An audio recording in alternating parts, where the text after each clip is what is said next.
नूर जहां ने नात पढ़ी तो दिल फट गए।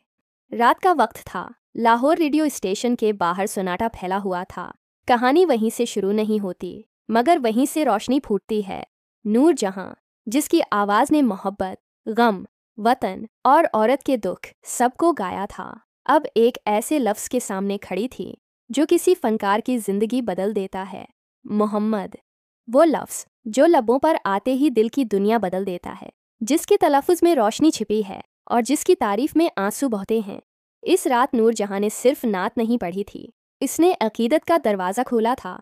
इसके बाद पाकिस्तान के मौसीकी के मंजरनामे पर वो सदा गूंजी जो कभी मिट नहीं सकी। नात की सदा और आने वाले ज़माने। वक्त गुजरा, रेडियो की वो रिकॉर्डिंग माजी का किस्सा बन गई, मगर आवाज़ें, उनका सफ़र ख़त्म नहीं होता। नूर जहां की नात एक रूहानी वर्षा बन गई, एक अहद का चिराग, और इसी चिराग से नई आवाज़ों ने अपनी लो ली। वो औरत जो कभी मोहब्बत के गीत गाती थी, अब इश्क के रसूल के सिर में ढल चुकी थी। और इस इश्क की ये रोशनी रेशमा, महनाज और आबदा प्रवीण के दिलों में जा बसी। रेशमा सहरा की सदा। कहते हैं रेशमा के गले में रीत की खुशबू थी। वो जहाँ भी गाती, लगता था जैसे कोई परिंदा आसमान के पार से पैगाम लाया है। रेशमा का कोई बाकायदा उस्ताद नहीं था, लेकिन वो खुद कहती थी कि नूर जहां उसकी पहली मोहब्बत थी। एक बार किसी महफिल में किसी ने उससे पूछा, रेशमा जी, आपने ये दर्द कहाँ से सीखा?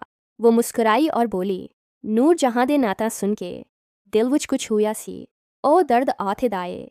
रेशमा जब लाल मेरी गाती थी तो इसके लहजे में जो फ़ख्र, जो आजिज़ी, जो अकीदत थी, वो दरअसल नूर जहां के नातिया रंग का तसलसल था। नूर जहां की नातों ने उसे ये सिखाया कि गाना इबादत भी हो सकता है, और इबादत में सुर महज आवाज़ नहीं, बल्कि आंसू की शक्ल होती है। रेशमा के गले की खरदरी मिठास में नूर जहां की लताफत का अक्स छिपा रहता था। रेशमा ने इश्क को सहराओं में तलाश किया, और नूर जहां ने इश्क को लफ्ज़ों के दरमियान। दोनों ने मिलकर एक ऐसी सदा को जन्म दिया जो आज भी सहराओं और महफिलों में घूमती है। महनाज, हया की नरमी। फिर वक्त आया महनाज का। रेडियो पाकिस्तान की इमारत में जब वो पहली बार मिलादी मुस्तफ़ी में शामिल हुई, तो इसकी आवाज़ में लर्ज़िश थी।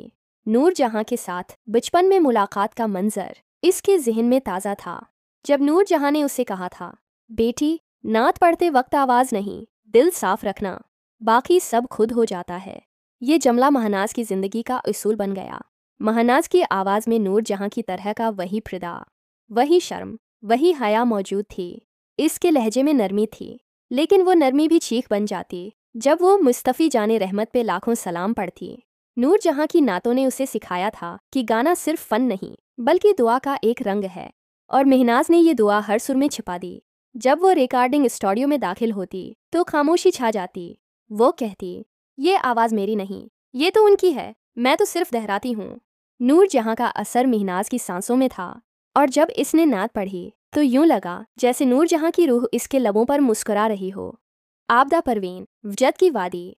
फिर एक दिन लाहौर की हवाओं में एक और आवाज़ उठी, आबदा परवीन की। ये आवाज़ किसी एक नस्ल की नहीं, सदियों की अमानत लगती थी।